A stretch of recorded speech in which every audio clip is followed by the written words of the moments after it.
Brandon Tatum opens the discussion by sharing his compelling life story, from a challenging upbringing in Fort Worth, Texas, to becoming an All-American football player and eventually transitioning into law enforcement and conservative activism.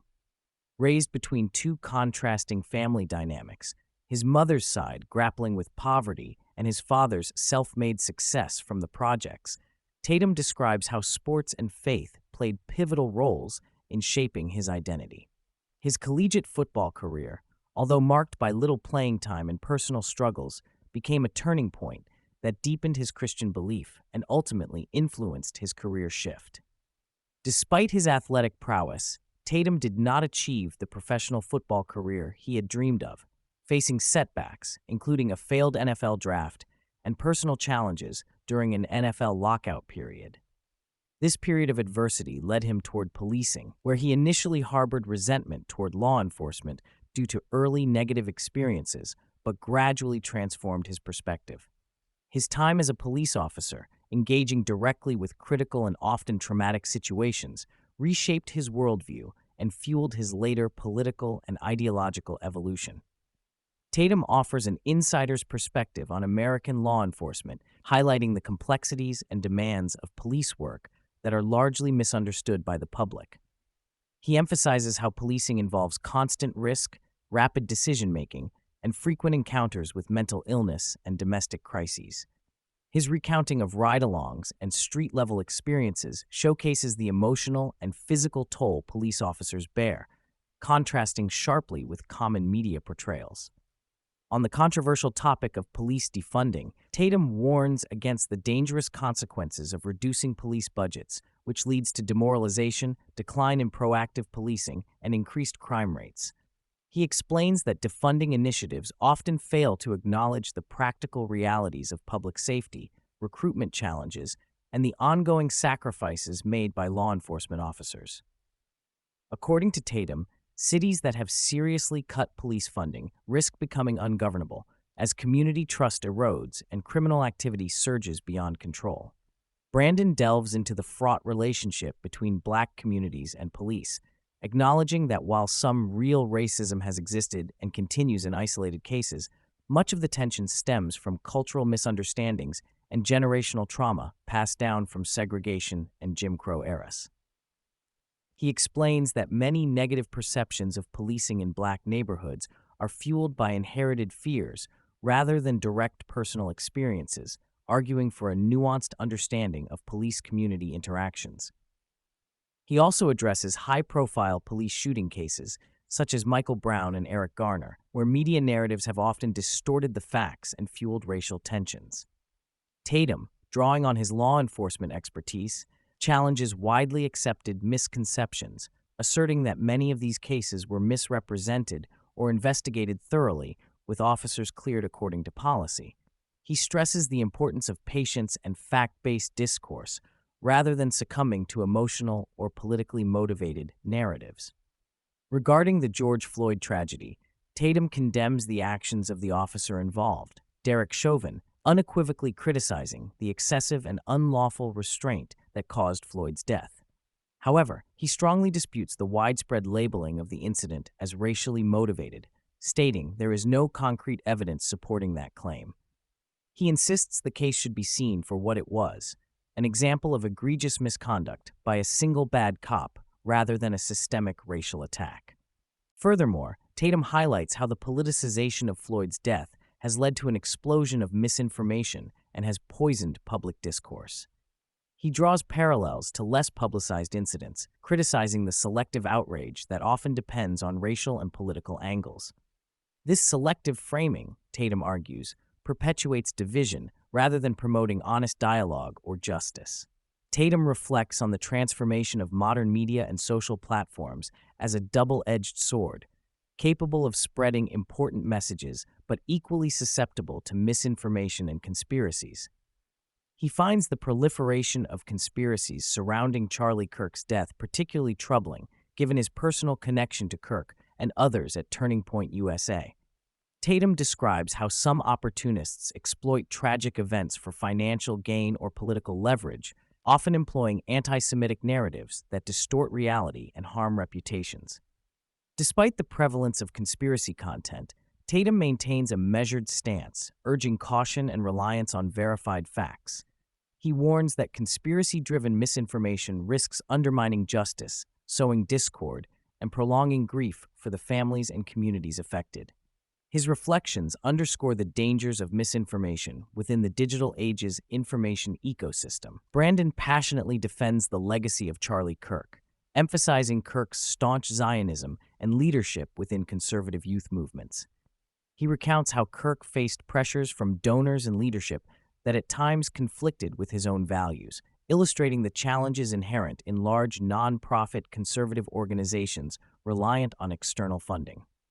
Tatum asserts that the rise of divisive narratives following Kirk's death is damaging to his memory and to the wider movement.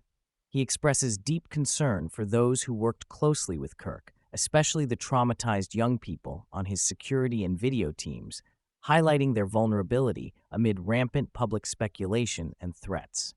Tatum calls for respect and compassion, advocating for focus to remain on supporting Kirk's family and preserving the positive aspects of his work rather than exploiting tragedy for political or financial gain.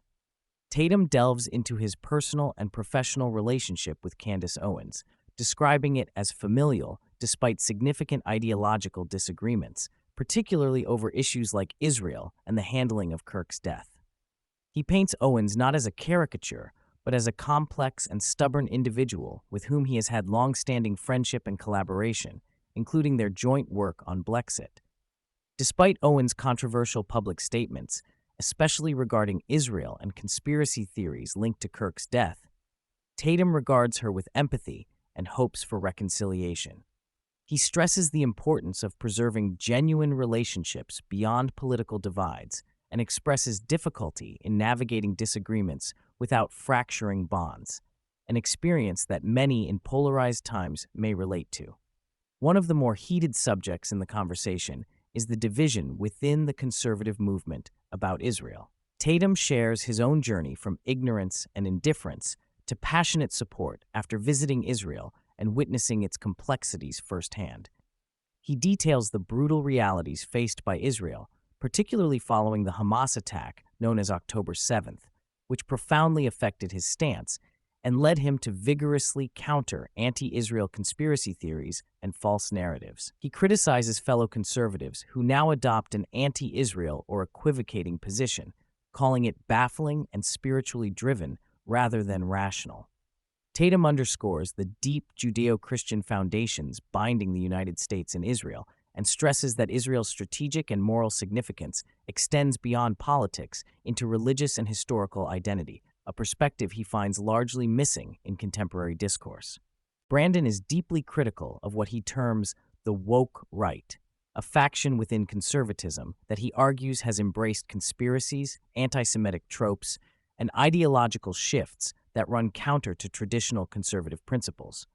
He points to figures like Marjorie Taylor Greene and Tucker Carlson as emblematic of this trend, highlighting their erratic, contradictory statements and behavior as causes of division and disillusionment. Tatum laments how some of these influential figures have undermined trust in institutions and alienated core conservative voter bases by embracing extreme rhetoric and conspiracies related to election fraud, government corruption, and Israel.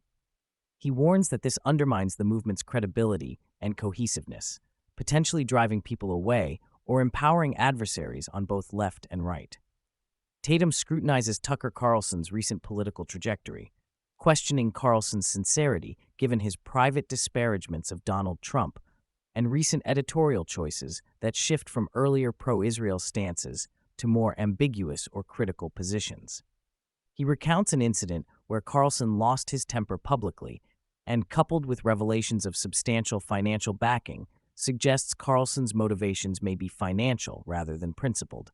While acknowledging Carlson's past contributions to challenging mainstream narratives, Tatum argues that Carlson's current positioning, including engagement with controversial figures and anti-Israel commentary, risks confusing and dividing conservative audiences.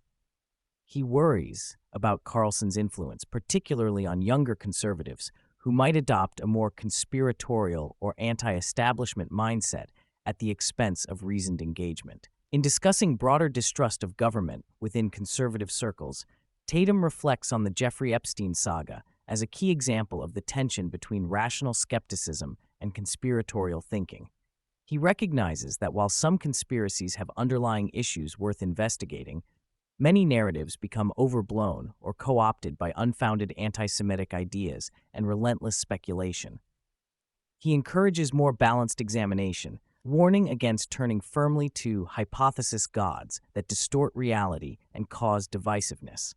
Tatum's approach advocates for open-mindedness paired with factual rigor, positing that government dysfunction and corruption exist, but should not become a catch-all explanation divorced from evidence, as this only fuels despair and radicalization.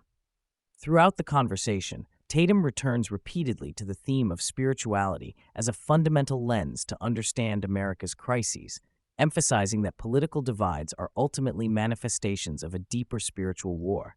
He urges a return to Judeo-Christian values and the centrality of Jesus Christ as a foundation for legal systems, freedoms, and societal cohesion.